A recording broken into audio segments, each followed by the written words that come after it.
నమస్తే. సుమన్ టీవీ సగర్వంగా నిర్మిస్తున్నటువంటి కార్యక్రమం పద్మవ్యూహం.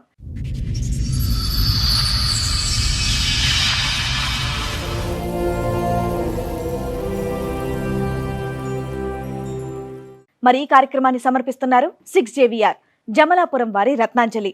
మీ అదృష్టాన్ని మార్చుకోవడం ఇప్పుడు కల కాదు, 6JVR తో సాధ్యం. మ్యారేజ్ చేసేది మేడం, పెద్దలు చేసిన పెళ్ళి. ఇక తను పెళ్లి చేసుకుంటాను, నాతో ఉండడం లేదు. ఏంటంటే అతను ఏం చేస్తున్నా అంటే మేడం, చెల్లెని మ్యారేజ్ చేసుకున్నప్పటి నుంచి టార్చర్ పెడుతుండు. చెల్లె చెప్పట్లేదు.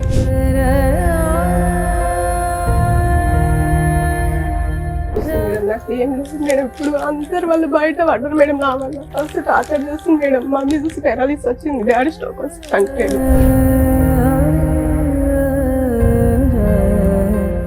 నువ్వు అంటే నాకు ఇష్టం లేదు, మా మమ్మీ నచ్చినందుకు నేను చేసుకున్నా. కట్నం గురించి నాకు ఆల్రెడీ ఇంకో అమ్మాయి ఉంది అని చెప్పింది మేడం. అమ్మ మంచుకున్నప్పుడు మేడం అమ్మ దగ్గర మాయ మాటలు చెప్పి 5 లక్షలు తీసుకుండు. నేను అడగంగా నాకు 1,20,000 రాసి ఇచ్చింది మేడం. ఇప్పుడు అమ్మ మాట్లాడలేని పరిస్థితి. అమ్మ మీరు దగ్గర ఒక 500 మందిని పిలిచి భోజనాలు పెట్టారు, కనీసం మీ ఏరియాలో పెద్ద మనుషులు కానీ వీళ్ళు కానీ వచ్చి ఎవడ అడగలేదా? మాయం ఏం జరగాలి మేడం? ఏంటంటే మా పరిస్థితి ఏంటంటే మేడం, మా మమ్మీ చూస్తే అట్లా మా మమ్మీని చూసుకోవాలి మేము. నేనేమో ఆటో నడుపుతా మేడం, కిరాయి ఆటో నడుపుతా. చూసుకుంటాను మేడం. ఇప్పుడు ఒక్క అమ్మ తీసుకుని ఉన్న డబ్బు అంతా ఆయనకి ఇచ్చిరు. ఆ డబ్బు ఇస్తలేడు, ఇక్కడ నాకేం న్యాయం చేస్తలే మేడం. నాకు విడాకులు అని తెలియజేస్తుంది.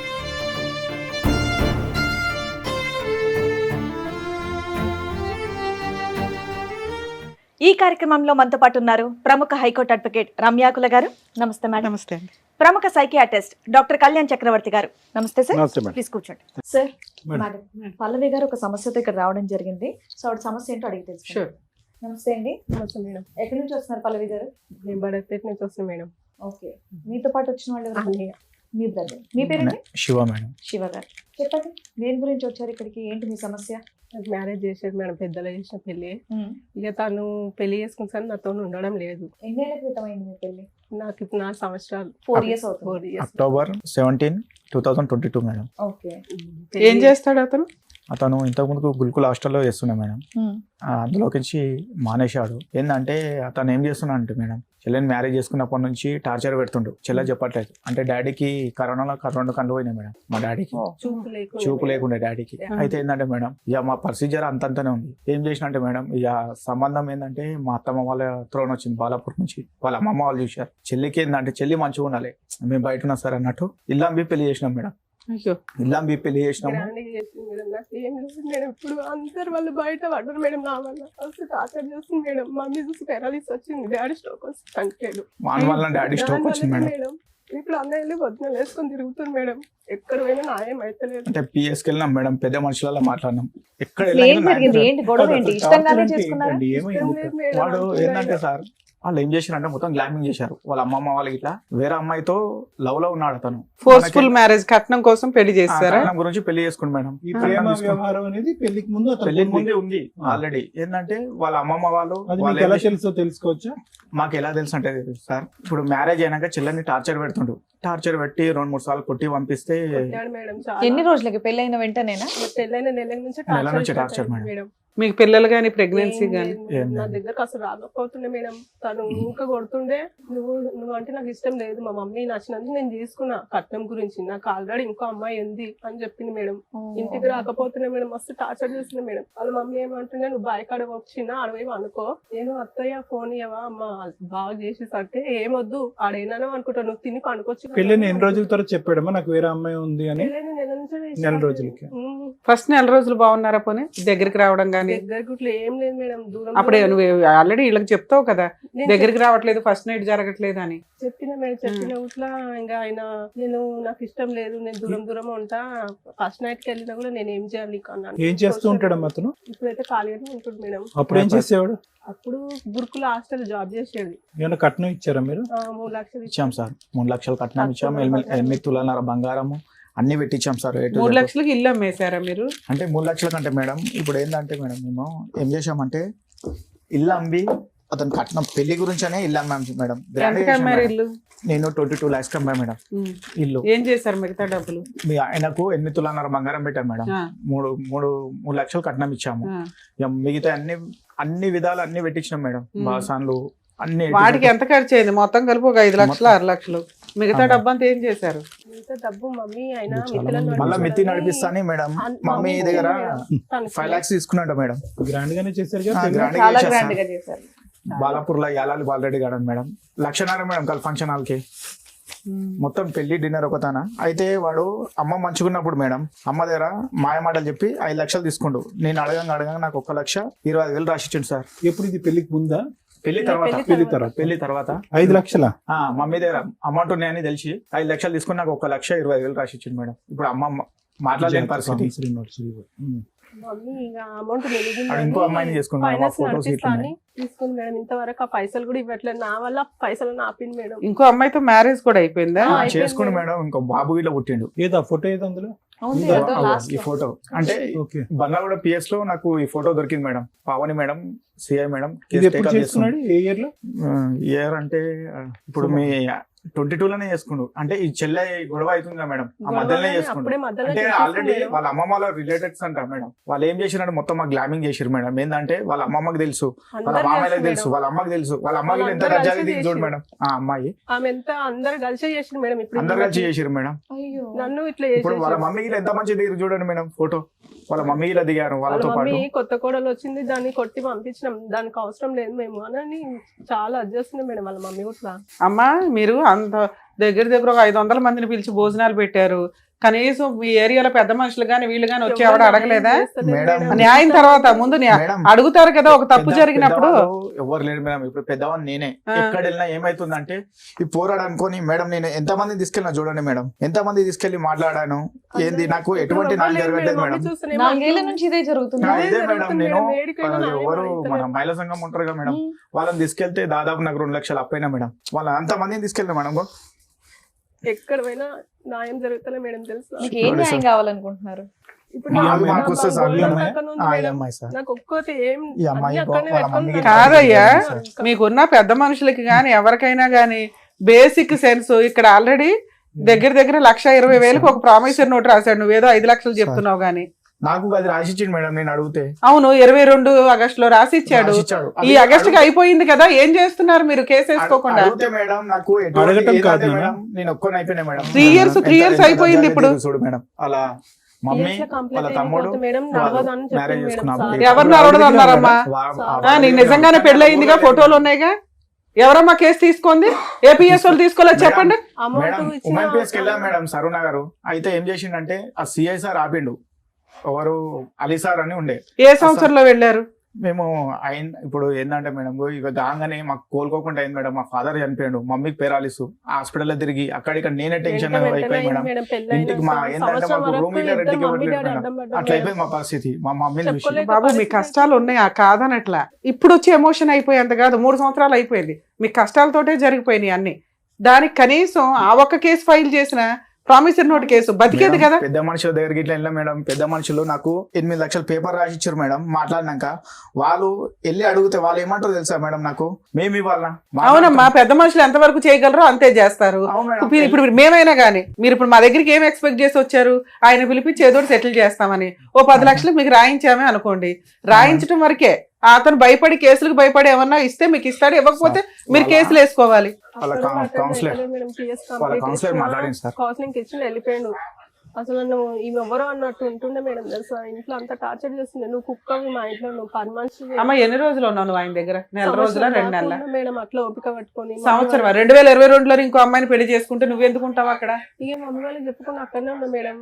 అక్కడనే ఉండే మేడం. వాళ్ళు ఏం చేస్తారంటే మేడం వాడు ఇంటికి వెళ్ళట్లేడు, చెప్పలేదు. బయట బయటనే ఉంటుంది. ఇప్పటికీ వాళ్ళ ఊర్లో లేడు మేడం. వాడు పరార్లుండు. ఇప్పుడు పరాలు ఉండు ఇప్పుడు ఇలా మేడం, వెళ్తా తెలియకుండా ఉండు. ఉన్నారు. ఆ అమ్మాయి ఎక్కడ ఉంది? ఆ అమ్మాయి ఎక్కడ ఉందో తెలుసా? ఆ అమ్మాయి కానీ ఆ ఫోటోలో ఉన్న కుటుంబ సభ్యులందరూ వాళ్ళు ఎవరైనా వేరే బోర్డ్స్ ఉన్నాయి, వాళ్ళే తెలియదు. పాడి షరీఫ్ సైడ్ ఉంటారంట సార్. పాడి షరీఫ్ సైడ్ రెంట్కుంటున్నట్టు తెలిసింది. అవును తెలిసింది, కానీ ఇప్పుడు ఫోన్ గట్ట ఏమని ఫోన్ ఉంది సార్, అతను ఫోన్ నెంబర్ ఉందా? ఫోన్ ఉంది, లైవ్ లోనే ఉందా నెంబర్? లైవ్ లోనే ఉంది సార్. ఒక నెంబర్ చేంజ్ చేసిండు, ఫస్ట్ నెంబర్. ఇంత పెళ్లి చేసుకుంటే అట్లా ఇంకో పెళ్లి చేసుకుని వెళ్తే పెద్దోళ్ళు కూడా ఎలా సపోర్ట్ చేస్తున్నారమ్మా? పెద్దోళ్ళు కూడా మేడం అక్కడ పోయినా ఆయనకు వాళ్ళకి లంచాలు కదమ్మా, వాడైతే తప్పించి తిరుగుతున్నాడు. వాళ్ళ ఫ్యామిలీ మెంబర్స్ ని ఎవరిని ఇందులో కౌన్సిలర్ గారు ఎవరో వచ్చి మాట్లాడారు. మరి అప్పుడు ఏం తేలింది? కౌన్సిలర్ ఏమంటుండే తెలుసా సార్, ఇప్పుడు పెద్ద మనుషులలో మాట్లాడినప్పుడు మేము రామంటుండు, కౌన్సిలర్ ఏమంటుండే అంటే, అరే బాబు నువ్వు చేసిన తప్పు, ఎందుకంటే పిఎస్ వాళ్ళు వచ్చారు నా దగ్గరికి ఇంకోరికి, ఇట్లా నువ్వు ఇంకో మ్యారేజ్ చేసుకున్నావు, వాళ్ళకి ఇట్లా ఏమంటారు, నువ్వు ఆ అమ్మాయికి ఒక సంబంధం చూసి చెయ్యన్నారు, అంతకు మేము చేయమన్నారు, మేము నీ వాళ్ళ వచ్చి మేము దెబ్బలు తినాలి అన్నట్టు కౌన్సిలర్ ఇలా రావట్లేదు సార్. అంటే వెళ్ళి మాట్లాడతామంటే ఎవరు ముందడుగేస్తలే మేడం. అమ్మాయి ఇట్లా అయింది కదా నీదే తప్ప అని అందరు వాళ్ళనే తిడుతున్నారు మేడం. ఊర్లో కూడా తెలుసా, నువ్వు మంచిగా ఉంటే అమ్మాయి బయటకు ఎందుకు వెళ్తుందిరా, నువ్వే చేసినావు ఇదంతా అని తననే అన్నాడు మేడం. ఏ పెద్ద మనిషి అనడంగానే ఇంకా న్యాయం ఏం జరిగిందని. న్యాయం ఏం జరగాలి మేడం? ఏంటంటే మా పరిస్థితి ఏంటంటే మేడం, మా మమ్మీ చూస్తే అట్లా, మా మమ్మీని చూసుకోవాలి మేము. నేనేమో ఆటో నడుపుతా మేడం, కిరాయి ఆటో నడుపుతా. కిరాయి ఆటో నడిపి మాకు అందరు చూసుకుంటాడు మేడం. ఏం ఇప్పుడు ఒక్క మంది తీసుకుని మేడం మాకు తెలుసా, ఉన్న డబ్బు అంతా ఆయనకి ఇచ్చిరు, ఆ డబ్బు ఇస్తలేడు, ఇక్కడ నాకేం న్యాయం చేస్తలే మేడం. నాకు విడాకులు అని పెళ్లి చేసుకున్నాను. ఆఖరి సార్ ఎప్పుడమ్మా మీరు ఇద్దరు కలిసి ఉన్నది, మాట్లాడుకున్నది, కలిసి ఉన్నది? కలిసి అస్సలు లేరా? మొదటి రోజు కాడి నుంచి నువ్వు దూరంగానే ఉన్నావా? దూరంగానే పెట్టింది సార్, కొట్టి పంపిస్తే మరి ఆ 1 year ఎక్కడున్నావు నువ్వు? మీ అమ్మ వాళ్ళ ఇంట్లో ఉన్నావా? ఉంది సార్ మేడం, కొట్టి అప్పటి నుంచి ఆదివారం పిఎస్కి వెళ్ళండి, ఎమ్మెల్సీ అయింది మేడం. పెళ్లి బాబోయ్, ఇప్పుడు ఎంతకాలం నీ భర్తతో కలిసి ఉన్నావంటే ఒక 1 year ఉన్నానండి అన్నావు. 1 year మీ ఆయనతో లేవా? పోతుండే మేడం డ్యూటీ కానీ నైట్ డ్యూటీ మేడం. సరే ఒక రోజు కాకపోతే ఒక రోజు కూడా వస్తావా? వాళ్ళ ఇంట్లో నేను వాళ్ళ ఇంట్లో ఉన్నావు కదా? వాళ్ళ ఇంట్లో ఉన్నావు కానీ అతనితో మాటలు గానీ కలవటం గానీ లేదు. 1 year వాళ్ళ ఇంట్లో అయితే ఉందా? 1 year ఉంది మేడం.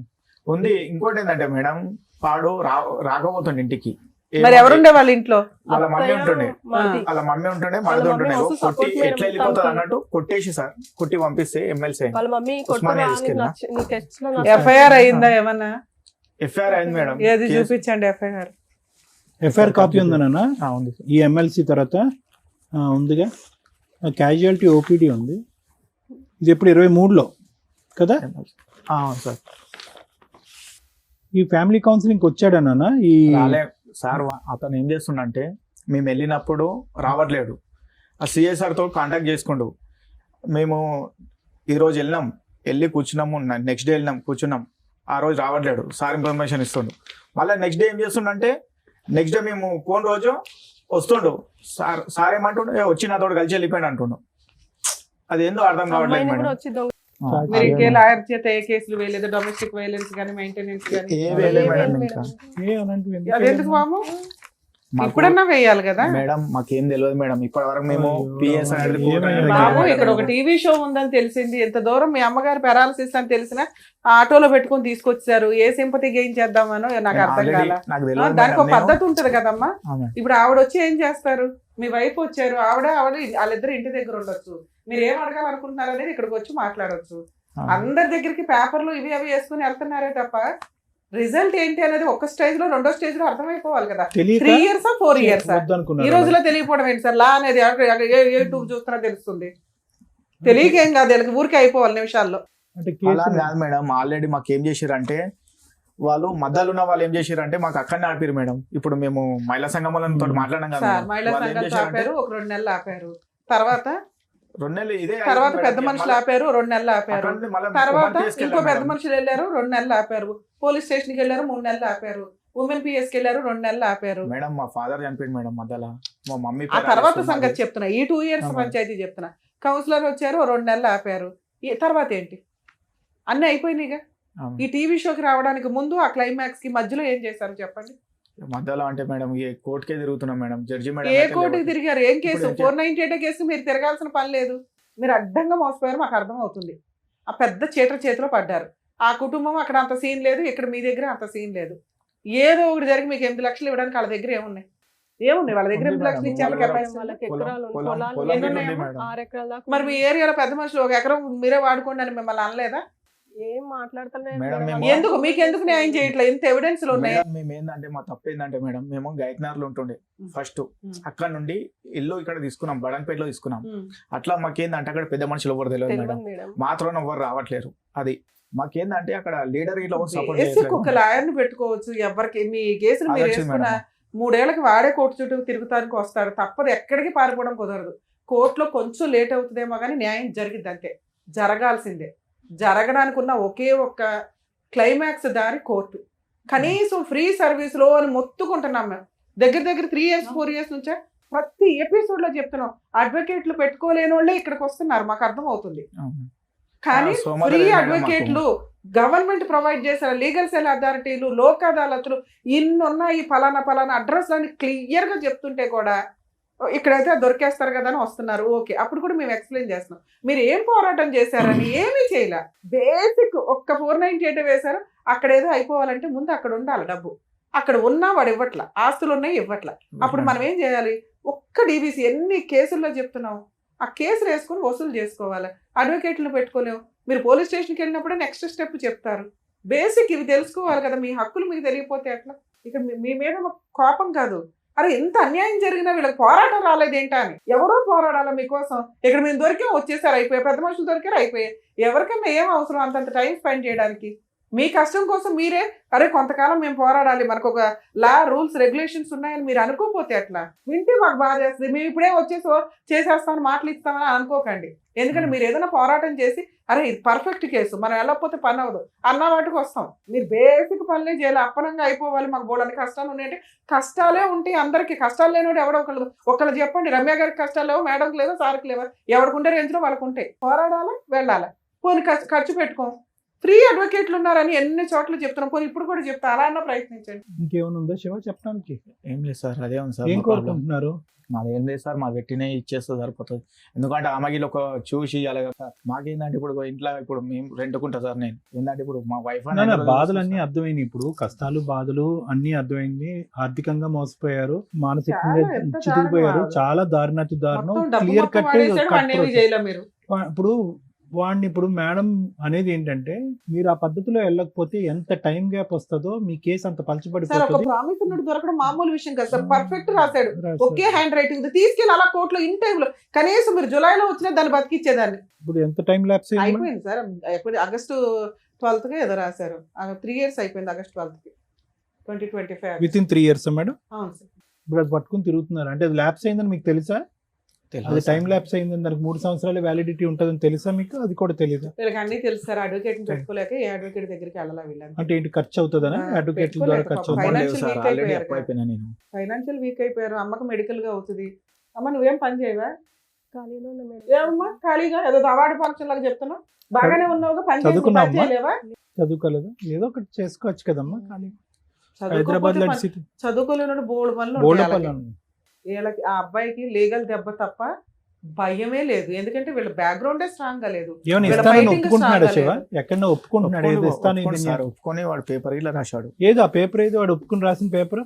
వాళ్ళు ఏందంటే నాకు వైట్ పేపర్ మీద రాసిచ్చారు సార్. వాళ్ళ ఊరు మొత్తం అంతే ఊరు సార్. వాళ్ళు పెద్ద మనుషులు ఏదైనా ఎటువంటి న్యాయం ఎక్కడ చేయాలి. న్యాయం చేయదు. అవుతుంది మేడం అసలు. వాళ్ళు ఏంటంటే అనకండి ఆ మాట ఇరిటేటింగ్ గా ఉంది వినడానికి. పెద్ద మనుషులకి ఏం పని న్యాయాలు చేయడానికి? పెద్ద మనుషులకి ఏం పని? మేడం రాపిచ్చారు వాళ్ళు అంతమంది బాబు కూర్చొని రాపిచ్చి రాపిచ్చారు. ఇప్పుడు మమ్మల్ని అడిగి రేపొద్దు నువ్వు బయటికి వెళ్ళి మమ్మల్ని కూడా అలాగే అనేలా ఉన్నారు మీరు.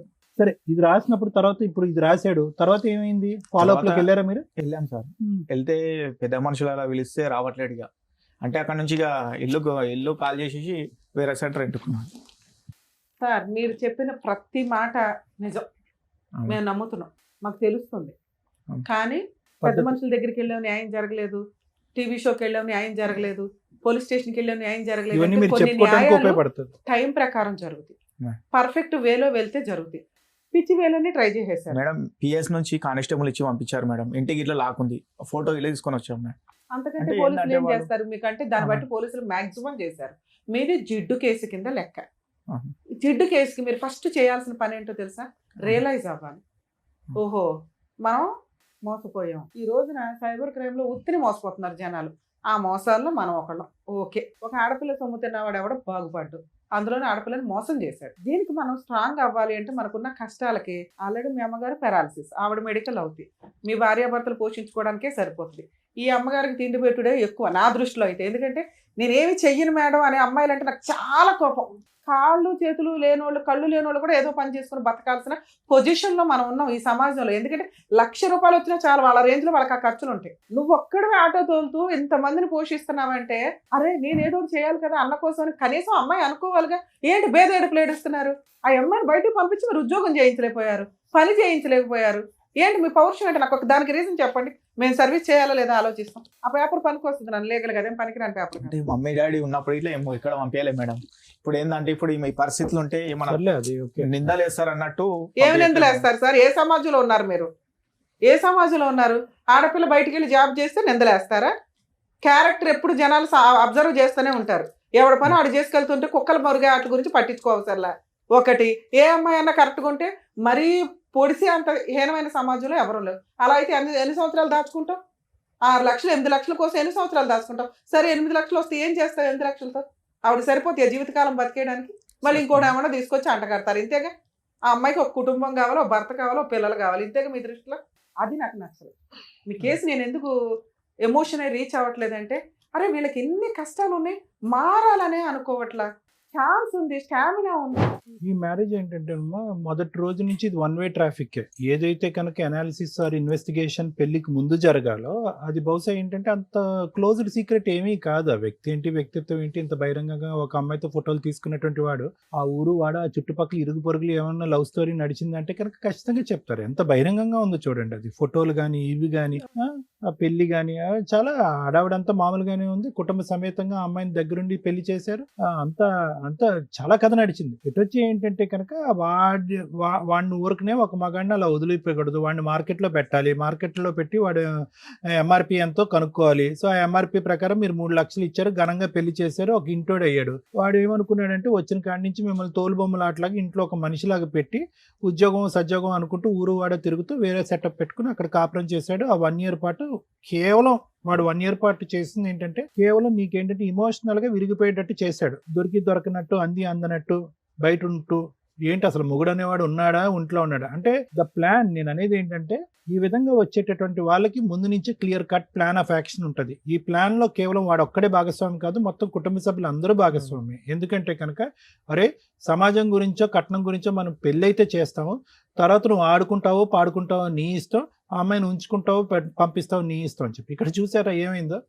కొట్టడం అనేటటువంటిది ఒకసారి జరిగింది, కానీ ఇమోషనల్గా మాత్రం సఫికేట్ చేశారు. నేను ఇమోషనల్గా సఫికేట్ చేయటం అంటే కనుక ఏమవుతుందో అక్కడ నీకు తెలియదు, గందరగోళం. పెళ్ళైన కాడి నుంచి ఫస్ట్ నిన్ను నువ్వు పూర్తి స్థాయిలో అర్థం చేసుకుని నిన్ను పూర్తి స్థాయిలో అతనికి ఇంట్రడ్యూస్ చేసుకునే లోపలే నీకు వేరే అమ్మాయి నా జీవితంలో ఉందని ఇంట్రడ్యూస్ చేశాడు. తర్వాత ఇంకా అక్కడి నుంచి అరే వేరే అమ్మాయి ఉందా అనేటటువంటి ఆలోచన నీకు పూర్తి స్థాయిలో జీర్ణించుకునే లోపలే ఇంట్లోకి రావటం వెళ్ళటం ఇవన్నీ జరిగింది. అంటే నేను అనేది ఏంటంటేనమ్మా ఇక్కడ 2 mistakes. ఓకే, ఒలిగిపోయినటువంటి గ్లాసులోంచి ఒలిగిపోయినటువంటి పాలు గురించి ఆలోచించేది ఏంటి, మిగిలినటువంటి పాలు తాగి కడుపు నింపుకోవచ్చు కదా అనేది ఒక సామెత. అంటే ముందు జరగవలసినటువంటి ఇన్వెస్టిగేషన్ జరగలేదు, ఎవడో ఒకడు వచ్చాడు, పూర్తి స్థాయిలో కుటుంబ సమేతంగా అందరూ వచ్చి మీ కుటుంబ సమేతంగా అందరినీ మోసం చేశారు. మామూలు అసలు ఒక దిగు స్థాయి అంటే ఆర్థికంగా లోవర్ క్లాసులో ఉండేటటువంటి మీరు అసలు ఆ పెళ్లి చూస్తే కనుక ఎవరికన్నా కళ్ళు బయర్లు గమ్ముతాయి. ఎంత ఘనంగా చేశారు అసలు ఎంత ఘనంగా చేశారు, ఇంకో 10 ఏళ్ళు బతికేయచ్చు రకంగా ఘనంగా చేశారు. ఆ పెట్టుబడులు ఏంటి, ఆ పిలిచినటువంటి ఆ జనం ఏంటి, ఆ భోజనాలు ఏంటి, ఆ గ్రాండ్ గాలాలో ఆ పిక్చర్, ఆ ఫొటోస్ ఏంటి, అన్ని విధాలుగా చేశారు. అరే నాకు బాధ ఏంటంటే కనుక రమ్య మేడం గాని నాకు కానీ ఇంత ఘనంగా పెళ్లి చేసినటువంటి వాళ్ళు అరే ఒక ఇంట్లో ఉన్నటువంటి ఒక్క ఆడపిల్లకు వేరే ఇంటికి పంపిస్తున్నప్పుడు వాడు దొంగ, ఎలాంటి వాడు భూత, వాడి వెనకాతలు ఎవరున్నారు ఏంటి అనేటటువంటిది 1 సంవత్సరం ఎంక్వైరీ చేసుకున్నా పర్వాలేదు. అంటే నీలాంటి ఆడపిల్లలు ఎవరైనా కూడా అరే ఈడేదో జాబ్ చేసేస్తున్నాడు, హైట్ ఉన్నాడు, వెయిట్ ఉన్నాడు, కుటుంబం అంతా కూడా మంచిగా అనిపిస్తుంది అని చెప్పి ఈ పైకి కనిపించేటటువంటి హంగులు కాకుండానే లోతుగా వెళ్ళి ఇన్వెస్టిగేట్ చేయడానికి ట్రై చేయండి. అది చాలా ఇంపార్టెంట్. ఎందుకంటే మీరు పెట్టినటువంటి ఖర్చు చూస్తే కనుక ఆ సంబంధం మీకు ఏ స్థాయిలో నచ్చితే కనుక అంత ఖర్చు పెట్టారు. మీరు ఏ స్థాయిలో నచ్చింది మీకు అంటే ఇలాంటి తిరుగులేనటువంటి సంబంధం, అంత గొప్ప సంబంధం అని చెప్పి ఖర్చు పెట్టారు. కరోనా టైంలో మీ నాన్నగారు కళ్ళు పోయి ఇలాంటి నానా ఇబ్బందుల్లో ఉన్నా కూడా ఎక్కడా వెనకాడకుండా పెళ్లి జరిపించారు. రెండో అంశం ఏంటంటేనమ్మా సార్ మొదట్లో బాగానే ఉన్నాడు, తర్వాత మనిషి మారిపోయాడు అనేటటువంటి చాలా సందర్భాలు ఇక్కడ సహజంగా మేము చూసేటటువంటిది.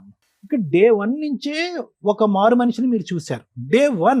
డే వన్ నాకు వేరే అమ్మాయి ఉంది, వేరే అమ్మాయిని నేను పెళ్లి చేసుకుని నాకు వేరే లవ్ స్టోరీ ఉంది, నువ్వు ఉన్నావు ఉన్నట్టే, నాకు అక్కర్లేదు అనేటటువంటి మనిషి నీకు నువ్వుగా ఏదో ఇన్వెస్టిగేట్ చేసుకుని అతను ఫోన్ చెక్ చేసో లేదంటే మార్కెట్లో ఒక అమ్మాయితో తిరుగుతున్నట్టు కాదు సహజంగా మీ స్టేజ్ మీద చూసేటటువంటిది.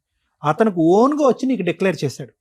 అంటే దొంగోడు వచ్చి నేను దొంగ డాష్ అని నీకు ఓపెన్గా చెప్పుకున్నప్పుడు అక్కడి నుంచి మీరు ఇంకా వెయిటింగ్ ఏం ఆడకూడదమ్మా, హైపర్ అలర్ట్ అయిపోవాలి మీరు. అంటే ఇంకా 1 వే ట్రాఫిక్ అని నేను అన్నాను స్టార్టింగ్ నా ఓపెనింగ్ స్టేట్మెంట్లో. అంటే అది నిలిచేటటువంటి పెళ్లి కాదు, ఊడేటటువంటి పెళ్ళి. ఎందుకంటే కనుక కపట్ నాటకం కానీ దొంగ నాటకం కానీ కుటుంబ సమేతంగా అందరూ చేసినటువంటి మోసం అక్కడే బహిర్గతం అయిపోయింది.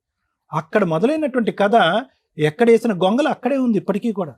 డబ్బులు పోయినాయి, పరువు పోయింది. మొత్తం మీద మీరు ఇంత పరువు పోగొట్టుకుని మీకు కసి కోపం ఎలా రగిలిపోవాలంటే, కసి కోపంతో ఆయన ఏదో కొట్టేసి చంపేమనట్లేదు, అసలు కేసుల మీద కేసులు వేసి అసలు ఊపిరి సలపనివ్వకూడదు, వాడికి ఉక్కిరి బిక్కిరి చేయాలి. అప్పుడు సచ్చినట్టు వచ్చి సిట్టింగ్కి వస్తాడు, కాంప్రమైజ్ వస్తాడు. మీరు ఆ ఒక్క స్టెప్ తప్ప మిగతా అవన్నీ చేశారు. ఇప్పుడు ఏమైంది, అవన్నీ చేయటం వల్ల వాళ్ళని పిలిపించుకోవటాలు, వాళ్ళకి కూడా కొద్ది గొప్ప ఎవరన్నా అవనియండి కొద్ది గొప్ప డబ్బులు ఇవ్వటాలు, వాళ్ళ భోజనాలు కాఫీలు, మీ పెట్రోల్ ఖర్చులు, అక్కడ తిరగటాలు ఇక్కడ తిరగటాలు, ఇవన్నీ తడిపి మోపుడైంది కదా. దాని బదులు ఒక లాయర్ని పెట్టుకుని ఈ పాటికి మొత్తం గట్టిగా బిగించుంటే వాడు కాలబేరానికి రాడు. ఇప్పుడు వాడికి అర్థమైపోయింది. ఇందాక నుంచి ఏమంటున్నారంటే మేడం కానీ నేను కానీ మిమ్మల్ని సైకలాజికల్గా బలహీనం చేసి మిమ్మల్ని అన్ని పద్ధతుల్లోంచి వెళ్ళేటట్టు చేసి, ఏ పద్ధతుల్లో అయితే కనుక మీరు వెళ్తే ఖచ్చితంగా ఓడిపోతారు అన్ని పద్ధతుల్లో మిమ్మల్ని పంపించేటటువంటి విధంగా చేసి, ఎక్కడికి రమ్మన్నా ఆ పంచాయతీకి వచ్చి, ఎక్కడ సంతకం పెట్టమన్నా అక్కడ సంతకం పెట్టి, ఆఖరికి మీ పరిస్థితిని ఎలా క్రియేట్ చేశాడు అంటే కనుక మీరు తప్ప మీరు ఏమీ చేయలేరు. ఊరికనే చూడండి, మీ బ్రదర్ బహుశా అతని జీవితకాలం సరిపోదేమో అన్ని ఎవిడెన్స్లు కలెక్ట్ చేసుకున్నాడు. వచ్చిన కాడి నుంచి ఎవిడెన్స్ల మీద ఎవిడెన్స్లు చేస్తున్నాడు. బయట పేపర్లోనే ఇన్ని ఎవిడెన్స్ ఉన్నాయి, అతని ఫోన్లో స్టోరేజ్ కూడా నిండిపోయింది మొత్తం, అన్ని ఫోటోలు గిటోలు, సఖీ దగ్గర ఫోటోలు అన్నీ. అంటే ఇన్ని ఆధారాలు పెట్టుకుని ఆ ఆధారాలన్నీ ఏం చేశారంటే బీరువాలో పెట్టి తాళం వేసి జోబులో పెట్టుకుని జోబులో నింపుకున్నాము. ఆధారాలన్నీ కూడా ఒక ట్రాక్లోకి వెళ్ళి ఒక పద్ధతిగా మీరు పట్టు బిగించుంటే కనుక ఈ పాటి గెలిచేసేవారు, మీరు అయిపోయి ఉండేది. ఎందుకు మీరు ఇంకా ప్రైవేట్ పంచాయతీలు, టీవీ షోలు ఇలాంటి వాటి మీదే ఆధారపడుతున్నారు అనేటటువంటిది మా బాధ. పోనీ కలవటానికి ఏమైనా అవకాశం ఉందా? ఎవరైనా కూడా యూజువల్గా ఇలా వచ్చి కూర్చునే వాళ్ళు ఎవరంటే, సార్ 3 years బాగానే ఉన్నాడు, తర్వాత ఒక అమ్మాయి ఎవరో పరిచయం అయిందో ఆ అమ్మాయితో కనెక్ట్ అయ్యాడు, మంచిగా ఉన్నటువంటి మగాడు తర్వాత మారిపోయాడు అనేటటువంటి చోట మనం ఏంటంటే ప్లాన్ బి, అది 2 వే ట్రాఫిక్. అంటే కలపాలన్నా కలపచ్చు, విడగొట్టాలన్నా విడగొట్టచ్చు, ఫైనాన్షియల్ కంపెన్సేషన్ కావాలన్నా తీసుకురావచ్చు. ఇక డే 1 నుంచి మీకు స్మెల్ తెలిసిపోయింది వీడు కరెక్ట్ కాదని చెప్పి. సో కాబట్టి ఏంటంటే ఇప్పటికైనా నేను చెప్పేది ఏంటి అంటే కనుక, దయచేసి ఈ వేదిక వరకు వచ్చినటువంటి మీరు అర్థం చేసుకోవాల్సింది ఏంటంటే, సానుభూతుల గురించో లేదంటే అయ్యో ఎంత అన్యాయం అయిందమ్మా, ఇంత నష్టం జరిగిందా అనేటటువంటి మాటల గురించో, మీ పనులు మేము చేసేస్తాం, డోంట్ వరీ, వాడిని పిలిపించి మేము సంతకం పెట్టించేస్తాం అని చెప్పి చల్లబొల్లు కబుర్ల గురించో మీరు దయచేసి ఈ బుట్టలో పడకండి. ఒక సిస్టమేటిక్గా ఒక పద్ధతి వ్యవహారం అనేటటువంటిది ఉంది. అది కొద్ది టైం పట్టినా లేట్ అయినా ఖచ్చితంగా అది ఒక మార్గాన్ని డిసైడ్ చేస్తుంది. ఎక్కడున్నా కూడా కొండను తవ్వైనా కూడా వాడు బయటకు వస్తూ ఉంటాడు. ఆ ఒక్క మార్గం తప్ప మీరు ఏం చేయలేదు. వాడిని తల పగలు కొట్టాడు, ఎమ్మెల్సీ అయింది. ఏం ఉపయోగించుకున్నారు ఆ ఎవిడెన్స్ని? మీరు హత్యాయత్నం పెట్టలేదా, అటెంప్ట్ టు మర్డర్ పెట్టలేదా? ఎమ్మెల్సీ అయిందమ్మా, స్కల్ ఇంజరీ, ఫ్రాక్చర్ అయింది, ఎక్స్రేస్తో పాటు మొత్తం అంతా కూడా మీ దగ్గర ఎవిడెన్స్ ఉన్నాయి. ఫాలో అయిపోయేది ఒక కాగితం పట్టుకుని, ఏదో ప్రామిసరీ నోట్ పట్టుకుని, అది ఎక్స్పైర్ అయినటువంటి 3 సంవత్సరాల తర్వాత అది జోబులో పెట్టుకుని అది తిరుగుతున్నారు మీరు. ఆ డబ్బులు కూడా మాయమైపోయినట్టేగా. సో ఇప్పటికైనా అమ్మా, ఇప్పుడు ఒకటే గుర్తుపెట్టుకో, దిగేమో ఎంత లోతుందో మనకు తెలుసు ఇందులో. ఓకే, ఇప్పుడు మనకి స్విమ్మింగ్ రాకపోయినా స్విమ్మింగ్ చేయాలి, కొట్టాలి అంతే, కాళ్ళు చేతులు ఆడాలి, కొట్టాలి అంతే, కనుక తేలుతాం, లేదంటే మునిగిపోయి చచ్చిపోతాం అంతే, ఏం బతకలేం మనం. ఈరోజు మీరు పోరాడేది దేని గురించి? ఓన్లీ ఒక్కటే మిగిలింది ఇక్కడ, పరువు అనేటటువంటిది మీరు తీసుకోలేదు, వాడు తీశాడు.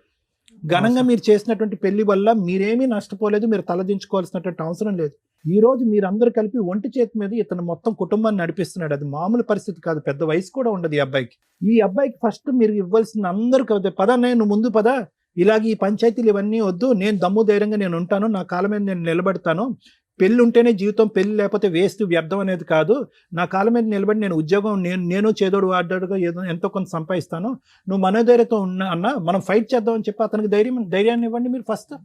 మోస్ట్ ఇంపార్టెంట్ అది. ఇది ఒక్కటే మార్గం అమ్మా. నేను చెప్పేది ఏంటంటే కనుక, ఇక్కడ పరువు, ప్రతిష్ట ఇవన్నీ తీసి పక్కన పెట్టండి.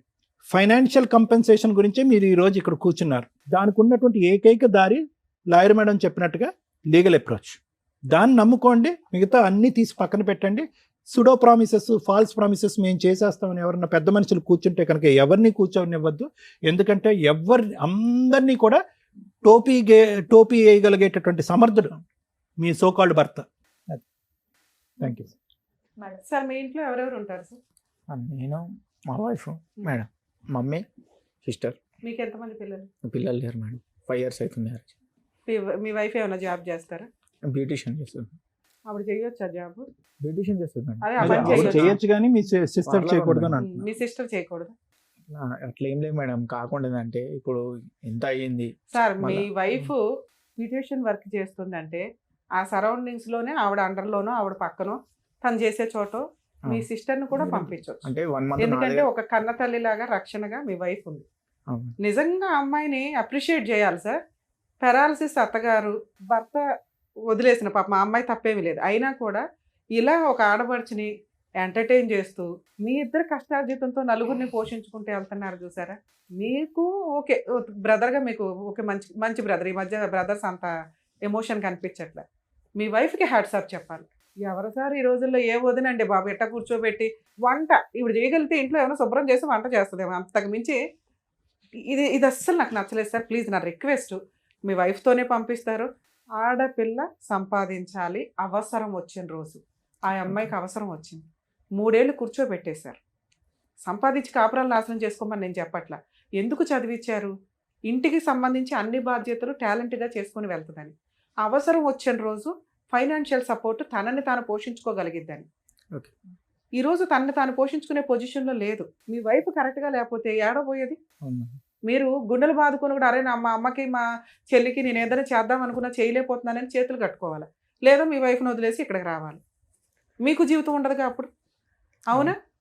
అందుకు మీ వైఫ్ని నేను అప్రిషియేట్ చేశాను.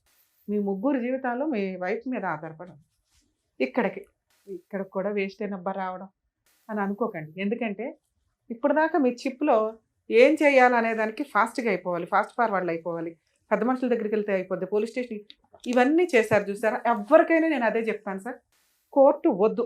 చచ్చిపోతున్నారు కోర్టులో జడ్జెస్. పొద్దుట కూర్చుంటే అర్ధరాత్రులు కూడా వర్క్ చేస్తున్నారు. ఇంకా అడ్వకేట్ల కన్నా బ్రీతింగ్ టైం ఉంటుందేమో. మీకు మీ ఒక్కటే కేసు, ఆ డిస్ట్రిక్ట్లో ఉన్న కేసులన్నీ పాపం వాళ్ళకే ఉంటాయి. జడ్జి పోస్టుల కంటే దారుణమైన పోస్టు ఇంకేమీ లేదా అన్న భయం వేస్తుంది. ఎందుకంటే పాపం మొన్న మధ్య డిస్ట్రిక్ట్ కోర్ట్స్కి వెళ్తే కూడా 9 to 10 వరకు కూడా జడ్జిలు వర్క్ చేస్తున్నారు, లేడీ జడ్జెస్ కానీ జెంట్స్ జడ్జెస్ కానీ. అందుకని కోర్టుకి ఫ్యామిలీ కేసులే, మళ్ళీ మిగతా కేసులో కాస్త బ్రీతింగ్ టైం ఉంటుంది. ఈ ఫ్యామిలీ కేసు జడ్జెస్కి నరకం కనిపిస్తుంది ఒక రకంగా. అందరూ మంచోళ్ళే, అందరూ చెడ్డోళ్ళే, ఎవరికి న్యాయం చేయాలి, చట్టం ఏది ఉందో దాని ప్రకారమే వెళ్తూ ఉంటారుగా. కాబట్టి అక్కడ బర్డెన్ పెంచకుండా మీ ఏరియాలో మీ చుట్టాల, మీ పెద్ద మనుషుల, లేకపోతే కుల పెద్దల ఇలా కొంచెం ట్రై చేయగలిగితే 1-6 సిట్టింగ్స్లో సెటిల్మెంట్ అయితే ట్రై చేయండి. అవ్వలా అది జిడ్డు కేసు, లీగల్గా వెళ్ళాల్సిందే. అవును బై టైం పడుతుంది, 3 సంవత్సరాలు పడుతుంది ఖచ్చితంగా. 3 to 5 years అని ఫిక్స్ అవ్వండి. న్యాయం కావాలంటే పడుతుంది మరి. ఎందుకంటే మన ఒక్క కేసే కాదు కదా, అందరం అక్కడికే వెళ్తున్నాం. అర్థమవుతుందా? కాస్త నిజాయితీగా చేసే అడ్వకేట్లు ఎవరైనా ఉంటే రీజనబుల్ ఫీజులకు తీసుకొని కూడా చేస్తారు.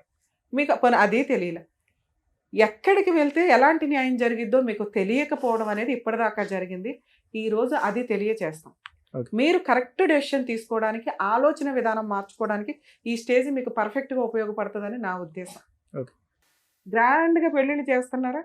ఆడపిల్ల పెళ్ళి 1000 మందికి పెట్టామండి, 5 లక్షలు పెట్టి వీడియోగ్రాఫర్ ఫోటోగ్రాఫర్ని పెట్టామండి, 10 లక్షలు పెళ్ళికే భోజనాలకే అయినాయి, సామాన్ ఇచ్చి పంపించాం. ఇవన్నీ గోడకేసిన సున్నం. మీ రేంజ్ ఎంతో అంతే పెట్టండి. జీవితంలో ఒక్కసారే కదా పెళ్ళి అంటే ఆ పెళ్ళే నిలబడట్లా. మీకు ఫోటోలు వచ్చేసరికి అయిపోతుంది ఇక్కడ పేరెంటాలు. గ్రాండ్గా వచ్చి 1000 మంది తినేళ్ళారు, ఉపయోగం ఏముంది? అవన్నీ అబ్బాయి ఇస్తాడా? అబ్బాయికి ఏం పని? మేడం వాళ్ళ ఆ రేంజ్లో పెట్టమన్నారండి భోజనాలు, అందుకే పెట్టాం. అప్పుడు 50-50 అడగండి. మీకు మీ అమ్మాయి సెలబ్రేషన్స్ గ్రాండ్గా ఉండాలంటే మీ సొంత ఖర్చులతో మీరు పెట్టుకుంటున్నట్టే లెక్క తప్ప మీరు ఎట్టి పరిస్థితుల్లో వాటిని వాళ్ళ దగ్గర నుంచి క్లెయిమ్ చేసుకుందామంటే కుదరదు. వేస్టేజ్ ఆఫ్ ఇది. చట్టం ఏం చెప్తుందో తెలుసా? సాంప్రదాయాలను మీరు సింపుల్గా చేసుకొని రిజిస్టర్ మ్యారేజ్ చేసుకోండి అంటుంది. ఆ పని మనం ఎవడం చేయం. ఓకే, మనకు ముచ్చట సాంప్రదాయాలు అవన్నీ వెళ్తే బాగుంటుంది, బ్లెస్సింగ్స్ అలాగే చేద్దాం సింపుల్గా. మన తాహత ఎంతో అంత. ఇల్లు అమ్మేసి ఆస్తులు అమ్మేసి చేసేది రేపటి రోజున రాకపోతే ఇదిగో చూసారా మానసిక క్షోభ. అవి రావాలని కాదు కదా మనం పెళ్లిని చేసింది, నిలబడాలని చేస్తాం. మరి వాటిని ఎట్లా క్లెయిమ్ చేస్తాం? డౌరీ, అసలు డౌరీ ఎందుకు వచ్చిందో తెలుసా? ఆ సిస్టమ్ ఇప్పుడు కాదు, సీతాదేవి దగ్గర నుంచి వచ్చింది. ఒకసారి పెళ్ళి అయిపోయి వెళ్ళిపోయినాక ఆ కుటుంబం స్త్రీ అయిపోద్ది కాబట్టి తను తన భర్త దగ్గర తలెత్తుకొని ఉండడానికి ఇక్కడ నుంచి కుటుంబం నుంచి పుట్టింటి నుంచి తీసుకెళ్లేది ఒక బ్లెస్సింగ్గా, ఇష్టంగా తీసుకెళ్లిన సారీ కాస్త నగలు కాస్త డబ్బు ఇట్లా కన్వర్ట్ అయ్యి డిమాండ్గా వెళ్ళిపోయి కిరసనాయిలు గ్యాస్ సిలిండర్లు చంపేసే స్టేజ్కి వెళ్ళింది. దానికి ఒక చట్టం, డౌరీ ప్రొహిబిషన్ యాక్ట్, అంత స్పెషల్గా తీసుకురావాల్సిన పరిస్థితులు వచ్చినాయి. ఈ రోజున ఎవరన్నా డౌరీ అడిగితే దయచేసి పెళ్ళిళ్ళు చేసుకోకండి. లేదు మేడం మా ఏరియాలో సాంప్రదాయం, మీరేం తీసుకెళ్తారో అది మీ అమ్మాయి పేరు మీదే, అది ప్రాపర్టీలు అయినా క్యాష్ అయినా ఏదైనా గోల్డ్ రూపంలో తీసుకెళ్తుందా, ఇంతే.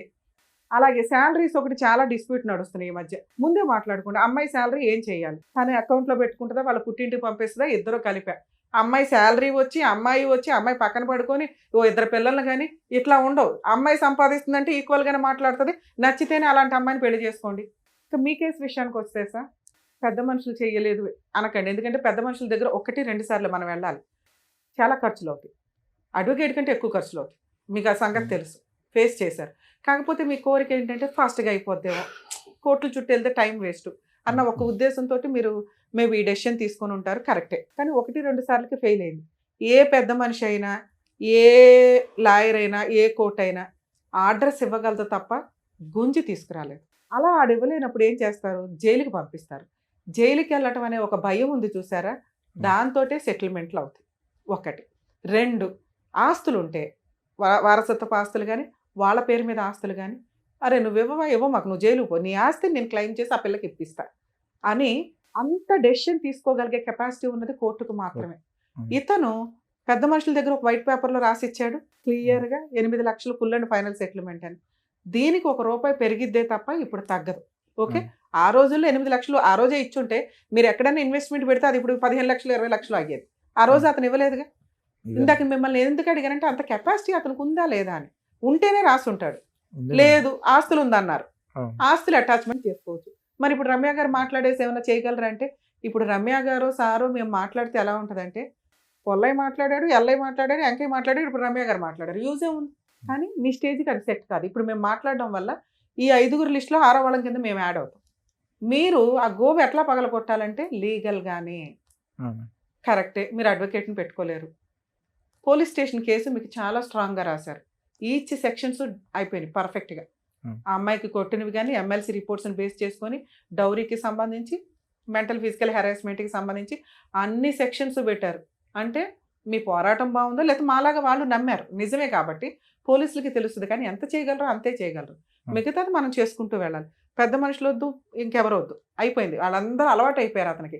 3 ఏళ్ల నుంచి అతనికి కొమ్ములు కూడా వచ్చేసింది, నన్ను వీళ్ళు ఏమీ చెయ్యలేరు, అరే బాబు మేమేం చేయలేము, చట్ట ప్రకారం జరిగిన రోజుకే న్యాయం జరిగింది. ఈ ఆశలు వదిలేసుకోండి. ఫస్ట్ మీరు నేను చెప్పినట్టు కోర్టులో వేయండి, 2 ఇయర్స్లో వాడు సెటిల్మెంట్కి రాకపోతే అడగండి.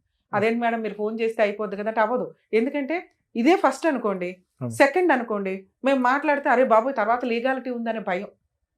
ఇప్పుడు అతనికి అది లేదు, వీళ్ళు ఏమీ చేయలేరు, మేము దాక్కున్నాం, ఎక్కడ దొరుకుతారు, కోర్టులో వేసుకుంటే దొరుకుతారు. అర్జెంటుగా అయిపోవాలనేది మీ కేసులో అవ్వదు. కొంచెం దీనికి ప్రిపేర్ అవ్వండి. ఇల్లు గడవాలి, ప్రశాంతంగా ఉండాలి. మనకి ఇప్పటికిప్పుడు కోటేశ్వరంలో ఏమో అవ్వవసరలా, ఈ డబ్బులు ఎక్కడ పోవని నేను చెప్తున్నా. నేను మాట ఇచ్చానంటే అది 100% జరిగింది, మీరు టెన్షన్ పడకండి ఫస్ట్. కాకపోతే రమ్య గారు ఏమంటున్నారు, 2 ఇయర్స్ పడుతుంది అంటున్నారు. ఆ 2 ఇయర్స్కి ఏం చేయాలి సార్? మీరు FIR ఇచ్చారు, యాక్చువల్లీ నాకు ఇప్పుడు సెట్ చేయడానికి కుదరలేదు, ఛార్జ్ షీట్ అయిందా లేదో చూడండి. సూపర్గా 7 మెంబర్స్ మీద పెట్టారు. 7 మెంబర్స్ మీద ఛార్జ్ షీట్ అయ్యిందంటే ఇవాళ కాకపోతే రేపైనా వాళ్ళు సెటిల్మెంట్కి రావాల్సిందే. ఎందుకంటే మీకు ఇది సగం వరకు పోలీసులు చేశారు, మిగతా సగం పబ్లిక్ ప్రాసిక్యూటర్ ఉంటారు. ఆ కేసుకు కూడా మిమ్మల్ని పిల్లలు మీ అవసరం ఉంటే తప్ప. సో మీ తరపున ఫ్రీగా కేసు బ్యాక్గ్రౌండ్లో నడుస్తూ ఉంటుంది. మీకే కాదండి, ఎవరికైనా కానీ 498 కేసుల్లో అడ్వకేట్స్ రిక్వైర్మెంటే లేదు. అడ్వకేట్లు ఎందుకు అంటే డ్రాఫ్ట్ ప్రాపర్గా రాయడం కోసమే. వీళ్ళు ఆల్రెడీ పెట్టేసుకున్నారు కాబట్టి సగం వరకు పోలీసులు చేస్తారు. వన్స్ కోర్టుకు వచ్చినాక ఛార్జ్ షీట్ ఫైల్ అయినాక దాంట్లో పబ్లిక్ ప్రాసిక్యూటర్ ఉంటారు, విక్టిమ్ తరపున, డిఫాక్టో కంప్లైనెంట్ తరపున. అక్యూజ్డ్ 7 మీద అడ్వకేట్ ఫీజులు ఎంత అవుతాయో తెలుసా? అది వచ్చిన రోజు మీ దగ్గర సెటిల్మెంట్ స్టార్ట్ అవుతుంది. దానికి 7 షూరిటీస్ కట్టే రోజు కనీసం 15,000 చెప్పిన 2 షూరిటీలు, అర్థమవుతుందా? 1,40,000 కోర్టుకు కట్టే రోజు మీతో సెటిల్మెంట్ స్టార్ట్ అవుతుంది. అప్పుడు అవ్వలేదా? పోనీ వాళ్ళకి ఎవరో అడ్వకేట్లు దొరికి మనం గెలిచేద్దాం ఎరగదీద్దాం అని ఏదో చెప్తారుగా, ఒక స్టేజ్ వరకే, అవన్నీ ఫేక్. ఒక స్టేజ్ తర్వాత సెకండ్ మ్యారేజ్ మీ దగ్గర పూర్తి ఎవిడెన్స్ ఉంది, అడ్డంగా జైల్లో వేస్తాడు జడ్జి, ఎమ్మెల్సీ రిపోర్ట్ ఉంది. అంత స్ట్రాంగ్ కేసు పెట్టుకొని ఇలా వీక్గా మాట్లాడితే అట్లా? మీకు దాని పవర్ తెలియట్లా, తెలిసిన దాన్ని నాకు కోపం వచ్చింది. అందుకే అరే ఇన్ని ఎవిడెన్స్లు ఇంత పెట్టుకొని పిచ్చి మొక్కల్లా తిరుగుతున్నారు బాబ్ అని. నో, మీరు దగ్గర 15 lakhs 20 lakhs వస్తే సెటిల్ చేసుకోండి, లేకపోతే ప్రాపర్టీ అటాచ్మెంట్. ఇంకొక కేసు చెప్తాను సార్, మీరు ఎక్కడైతే ఉంటారో అక్కడ సఖీ కేంద్రాలు అని ఉంటాయి. డొమెస్టిక్ వైలెన్స్ కేసు మీరు ఎంత వేస్ట్ చేశారంటే, ఆ ఒక్క కేసు అమ్మ చెప్తున్నాం ప్రతి ఒక్కరికి గోరు ముద్దలు పెట్టినట్టు. మెయింటెనెన్స్ కేసులు ఇవి ఇన్ని అవసరంలా. ఒక్క డొమెస్టిక్ వైలెన్స్ కేసు, ఒక చిన్న ఫ్రూట్ బాస్కెట్ అనుకోండి, నానా రకాల ఫ్రూట్స్ అందులో ఉన్నట్లే ఇది ఒక 5 కేసులతో సమానం. ముందు అందులో ఇంటీరియర్ మెయింటెనెన్స్ నెలకి 30,000 40,000 కావాలని వేయండి. ఫిజికల్ అటాక్ ఇవన్నీ జరిగినాయి కాబట్టి పనిష్మెంట్ కాంపెన్సేషన్ 40 lakhs వేయండి. ఎందుకంటే ఆ కేసుకి అంత వర్త్ ఉంది. ఎంత ఇస్తారని జడ్జి ఇష్టం, తను అంత డిమాండ్ చేయొచ్చు. అందులో 8 to 10 lakhs అబ్బాయి యాక్సెప్ట్ చేసిన డాక్యుమెంట్సే ఉన్నాయి. నెక్స్ట్ మీ పెళ్లివి మీరు పెట్టిన సామాన్లు కలిపి కూడా కోర్టు ఆర్డర్ చేస్తారు. ఇది కాంపెన్సేషన్, అది marriage expenses, mental physical harassment అన్ని కలిపి నేను 40 lakhs అని చెప్తున్నాను. ఇది ఎక్కడ అంటే సఖీ కేంద్రానికి వెళ్ళి మీరు పోలీస్ స్టేషన్లో ఎలా అయితే బిహేవ్ చేస్తారో అక్కడ అలా బిహేవ్ చేస్తే government free legal aid provide చేస్తారు. అక్కడి నుంచి మీకు అడ్వకేట్. ఈ 2 వేసి మీ పని మీరు చేయండి. ఇలా పని చేయాలంటే సొసైటీ ఏమనుకుంటుందో, చుట్టుపక్కల అమ్మాయి ఏ తప్పు చేయలేదు సార్, ఈ రోజు అలాంటి అమ్మాయిలు దొరకట్లా మాకు క్యారెక్టర్ తోటి. ఎవరో ఏదో అంటారు గుచ్చుతారంటే ఎవరి పని అడుగుంది, వాళ్ళ పాపని వాళ్ళే పోతారు. అంత గబ్బును వేసుకుని వాళ్ళు తిరుగుతుంటే మనమేం అనలేంగా. అర్థం అవుతుందా? వాళ్ళు ఏదో అనుకుంటారు, వీళ్ళు ఎవడో చోపడి తిండి పెట్టరుగా. ఆ అమ్మాయిని గౌరవంగా నువ్వు జాబ్కి వెళ్తావు వెళ్ళవా, ఏదో ఒక పని. అసలు నెక్స్ట్ 1st తారీఖు నుంచి నువ్వు వెళ్ళావని చెప్పి నేను వినాలి ఆ మాట. ప్లీజ్ లేడీస్ ఇట్లా ఉండకండి తల్లి, అవసరమే లేదు. అన్ని పర్ఫెక్ట్ ఉన్నారు మీరు, మీ వదిలి చూసి నేర్చుకోండి. ఆ అమ్మాయి కుటుంబం కోసం వెళ్ళింది, ఆ పిల్ల బంగారం ఒక రకంగా. మరి మిమ్మల్ని తిట్టినా పడండి, ఎందుకంటే అంతే మీ కేసు అంతే.